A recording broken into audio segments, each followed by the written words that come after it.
Hello and welcome to Data Download. This is our weekly quick read of the NYC Media Lab newsletter for those of you who prefer to have stories told to you rather than reading them yourselves.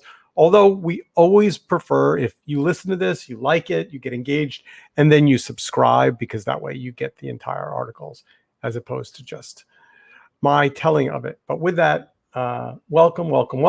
We're glad you're here. And let's get into the newsletter. There's actually a lot to share this morning. So first of all, we always wrestle with the newsletter and curating the weekly. We don't want to repeat things you've already read, but at the same time, we don't want to just presume that some of the big news stories of the day aren't relevant to our audience of thousands of readers. So with that, we had to start today with the US government and the lawsuits filed against Facebook.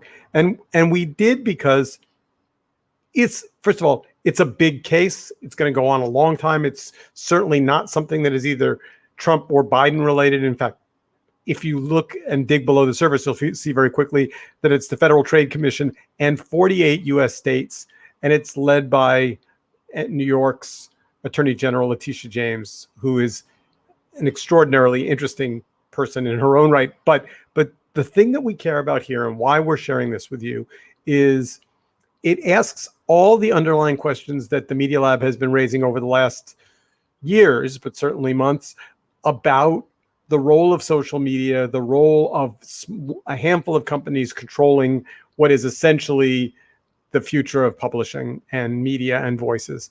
And it's going to be a great, big, beefy story. So please do read it and comment on it and explore it and pay attention because it's exciting and complicated. Okay, on to number two. Number two is a Vox story. Oops, hold on. Here it is. Number two is a Wired story about VR meetings. And the headline reads, VR meetings are weird, but can they beat our current reality? This is a new startup that literally is called Arthur. And I have to say this. There's certainly COVID fatigue. We're all feeling it. There's also Zoom fatigue for those of us who start our days on Zoom and end our days on Zoom, which is a lot of us.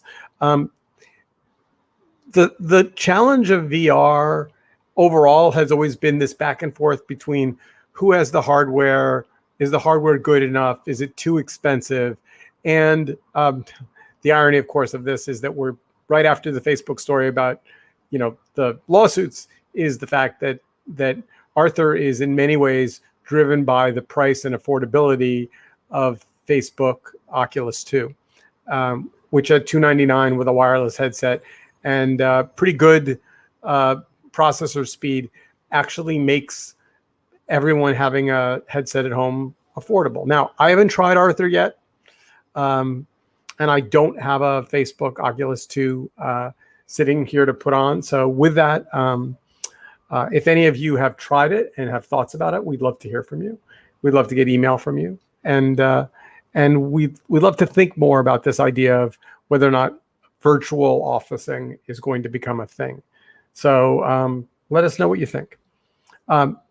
Next article, just to jump ahead, I might have almost put this article in the newsletter just for this graphic alone. Because it's so lovely, just all these birds with all these people. I don't know how many of you are familiar with e-birding. I was not. But again, as we will look back on the COVID story of the world, things will have emerged that we didn't expect.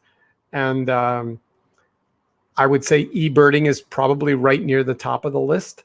So this is an article from Outside. If you haven't read it, please do. And again, would love your thoughts and comments about e-birding. All right, next up, it's a Variety article about Spotify's new Music Friday playlist. And while we are a technology organization and we tend to focus on tech, I give myself a little bit of writer's privilege here. What I love about this story is that what Spotify has figured out is that their new Music Friday playlist works extraordinarily well because the curation that they provide is human. Yes. It's my bias. I love human curation. I have not yet listened to this playlist, but I did very much enjoy the Variety article. And because of it, I will sign up for it on Spotify, where I am a subscriber. Next up, a Poynter article about, and the headline is, What the Washington Post Learned from Telling Its Readers What Day It Is. All the days blur together. I have a clock in my kitchen that has a big "It's Wednesday" digital display on it. So the difference between Thursday and Friday and Saturday starts to get blurry and complicated. That being said, the Point article is well worth a read. Next up in the What We're Watching category, Section 230, we've talked about a lot on this podcast. We think it's really important and interesting. But what you probably didn't know was that Section 230 actually came out of the federal government's complex feelings about porn, and porn particularly in the 90s.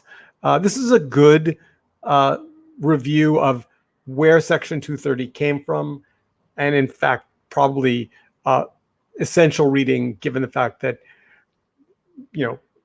current President Trump has attacked Section 230 on a number of occasions. And I don't know what the outcome will be, but Joe Biden has said at least once quite clearly and a couple of times on the stump that he wanted Section 230 rewritten or disassembled. So it's clearly in the crosshairs of both Democrats and Republicans. So, and by the way, this article, even though it is about porn, is safe for work. So don't feel like you're going to end up watching porn on your office computer. This is a Vox video about porn and how it led to the internet's foundational law. Next up, Kara Swisher, fascinating conversation with Jason Kilar, who I have to say, it's a 40-minute podcast. Kara is complicated. Sometimes she's combative, sometimes she's incisive, sometimes she's funny. But this podcast is particularly interesting because she and Jason go back a very long way. And I think that he lets his guard down a little bit. The only way to describe it is he's a little gleeful about the changes that the Warner Media decision to release its entire movie slate to HBO Max has kind of wrought upon the movie business. He's a controversial character, and I think is, maybe a little bit in the move fast and break things camp.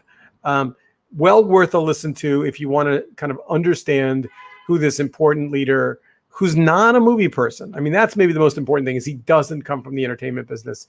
He's a technologist and a startup guy. He was at Hulu and then did his own startup that didn't succeed. But now he's at Warner Media, and with the permission of his AT&T bosses, is really going to move fast to make changes. So well worth a listen to. In our free things to do, if you want to go to the newsletter and register for Monday's webinar, Is AI the Key to Fighting Fake News? I am the moderator, and it's going to be an interesting hour, really good guests, really smart, and it's 10 a.m. Monday morning. So what better way to start out your week than with a little bit of conversation. And then last but not least, for the long read, how magical is Apple's M1 chip really? This is the EE Journal. And not to be a spoiler here, but the argument that the author makes is it is in fact magical. And,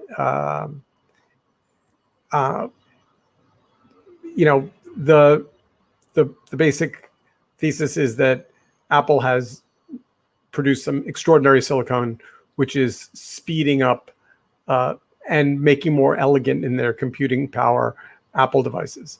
So with that is our newsletter for this week. Please do read it. Please subscribe. Please share it among your friends, and always appreciate leads, comments, tips, suggestions. One last thing, just to get back to the newsletter. We are in the holiday season, and if you go to the newsletter, you'll see in the second paragraph at the top this paragraph, which I'll just read to you. It says, if you're looking to support all the work that the Media Lab does with students, media, and the future of technology, we'd be very appreciative if you'd click on the link in the newsletter and donate $5 or add a zero or add more zeros. The Media Lab is not for profit, and we've got a lot of work to do in 2021. We promise to put your generosity to good work. So with that, if you're thinking about holiday gifts and you're thinking about donations in a tax-deductible way, this link will take you directly to the ability to swipe a credit card, make either a recurring donation once a month or one time only, but we would absolutely appreciate anything you can do to support our process. Okay, that's it. That's all we got. Have an excellent week, and we'll see you all soon.